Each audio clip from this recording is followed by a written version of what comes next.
hanyuma rero igatituka mu buryo bwose, ku buryo aho gutera imbere igihugu cyacu kibandanya gisubira inyuma. Hariho akantu nabonye ejo naratwenze hanyuma ndarira.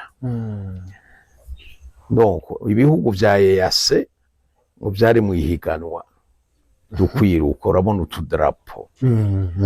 Hanyuma mbona akadarapo ku Burundi niko konyene karaba hirya, abandi bariko bariruka bagenda uku, bagenda imbere bavansa nyene. Ubundi nawe umurundi yari yahindukiye yiruka aja iyo bapfa.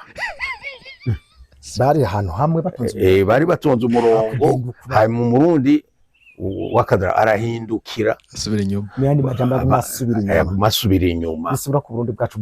urumva ego uwabigize, murumva ego data wanje yaracyoje igihugu. Mugabo byo yavuze yashatse kuvugisha rero kuvuga ko twebwe mu ihiganwa ry'ibi bihugu turimo, twebwe tugenda dusubira inyuma, abandi bariko baratera imbere. Mfete ibindi nkunze kumva abadede bavuga nimbona narakore njo gutyoza igihugu cafuza igihugu, ivyo nakunda kubivuga cyane. Ubundi gucafuza encore une fois n'abandi bavuga gutukana, gucafuza ni cya kintu gisa neza hanyuma ukagicafuza kuja ku mucafu. Aba bantu bengaha bambaye impuzu zimeshe sandote kuko baje kuri televiziyo bien sûr, kandi abasirimu. Ugiye uyu muhizi yambaye agahuzu kera cyane kazi umujournaliste, ugiye ukagakora ko uvuye kurima canke gukora mu mase canke gutaka uburongo canke gukora ikiede, ukabakora ko ukamukora ko iyo mpuzu icicafura kuko yari yera yasa neza ubira cafuye. Ivyo ngira gucafura bo gutyoza sinamenye cyo gisigura mu Kirundi. Ariko ugiye ruguru mu Cendajuru ugasanga umunyagihugu avuye kurima mu mwonga niho hantu nakunze kubona abantu barima urushanga ruduga cyane kubera hari imide habakanye. Ivyona n'ibitakataka bimuzuye ku maguru no kwishati no kwipantaro. Hanyuma ugaje uvuga uti wa mugabo iyo pantaro yawe iri kwivyondo, ubu mucafuje gute? Kandi uvuze gusa ati hari ikintu mbonye, tu n'as fait que constater. Twebwe nous faisons que constater, turarumarka.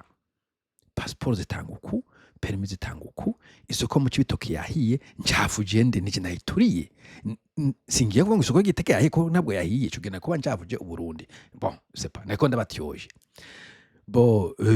Hari abantu bafungiye ubusa, kandi ivyo n'abari Burundi barabivuga, n'umushikiranganje we nyine aravyemera ko bagiye kora barayitora umutima gabo birahari.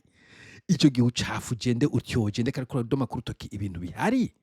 Babantu aho kwiraba, dufate nk'uwo munyagihugu agiye mu misa bakamubwira ati bon ntiwarukwiye kwinjira hano kubera kameme kuri eglise, urasubira mu ruka hindura impuzu cyangwa ukayimesa, aho kuvuga ati reka nsubire muhira nambare impuzu nziza canke yinda imeze nzogaruke nabe, akavuga ngo reka kuncavuza akaca gukarira. Wumva uwo muntu mu mutwe bakomeye. So abadede twe turaduma ku rutoki ibintu bitako bigenda neza, zo gutyoza zo gucavuza, niko igihugu kimeze kiko gisubira inyuma. Na cyane cyane kuri iyi myaka 5 irangiye ugiye kuraba ku ma statistics, Uburundi butarasubira inyuma. Hari igihugu nka za Sudan twahora turi imbere yacu, South Sudan utucaca tudepashije kakiri mu ntambara. Meme au niveau pratique encore une fois abantu bakunda ngo ama statistics ya FMI tuyemera, au niveau pratique abantu ba docteur uzokumviza kandi kuri BBC batanguye kuba accéléré, ntuzeye movement yo kuba accéléré muri imyaka 5 iheze, uzokumviza neza kugira kuri BBC. Yaba na Dubai je nuvuga ko abantu batanguye kugenda d'une manière désespérée, aho batakazi kazima kera kumbure hagenda abantu batafisa akazi cyangwa zakazi gaciritse, mugabo hagenda abantu bakafisa akazi kazima, bitanguye kwakisira mu myaka 5 iheze. Ukenda encore ibintu bitohoze biriko biraba.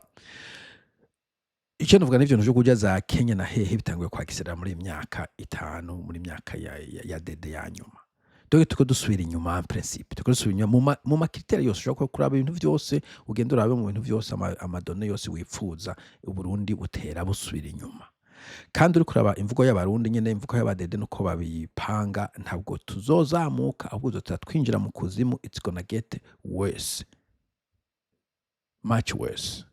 Ico nogira ndakibahebuza. Malheureusement umenga ndi porteur de mauvaise nouvelle, mugabo ndiko navugisha ukuri nk'uko n'umupasitori nk'uyu n'umusenyeri nawe nyene ariko kuvugisha ukuri yuko Uburundi butera busubira inyuma ivyo c'est évident nta muntu yobideha nta muntu yonabihisha